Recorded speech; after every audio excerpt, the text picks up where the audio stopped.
নজর রাখবো পরবর্তী সংবাদে। ফের চেকপোস্টে উদ্ধার হয়েছে বিপুল পরিমাণে গাঁজা। রীতিমতো বলা যায় যে বাজেয়াপ্ত করা হয়েছে গাঁজা, এবং সেটাও 30 লক্ষাধিক টাকার। চোরাইবাড়ি চেকপোস্টের এই ঘটনা, যেখানে গাঁজা যিনি পাচার করছিল যে বা যারা তারা পলাতক, তবে সন্দেহভাজন এক ব্যক্তি ইতিমধ্যেই পুলিশের জালে।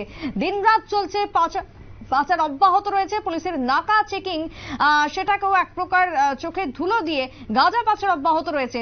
তবে ইতিমধ্যেই গোপন সূত্রের ভিত্তিতে বৃহস্পতিবার রাতে অভিযানকালে একটি বহিরাজ্যের লরি থেকে উদ্ধার হয়েছে বিপুল পরিমাণে গাঁজা। গাঁজা উদ্ধার প্রসঙ্গে কি বক্তব্য উঠে এসেছে পুলিশের, শুনুন।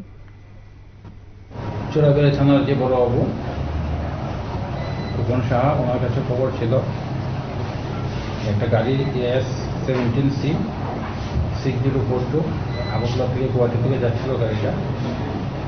সেই গাড়িটাতে গাঁজা আছে, এই খবর উপর ভিত্তি করে যে এখানে নাকা পয়েন্টে, চোরাইবাড়ি নাকা পয়েন্টে তল্লাশির গাড়িতে তল্লাশির সময় গাড়ি থেকে 110 কেজি গাঁজা পাওয়া যায় এবং একদম অ্যারেস্ট করা হয়েছে, যার নাম হলো নজরুল ইসলাম, যার বাড়ি হলো গুয়াহাটি। একটা NDPS কেস হয়েছে চোরাইবাড়ি থানাতে এবং মামলা তদন্ত চলছে। প্রায় 30 থেকে 33 লক্ষ টাকা হবে। SCC ক্যামেরাতেই আছে, এগুলো রেকর্ড আছে। আপনারা শুনলেন আজকের এই বিশেষ অভিযান প্রসঙ্গে, অভিযান সম্পর্কে এসপি ভানুপদ চক্রবর্তীর বক্তব্য।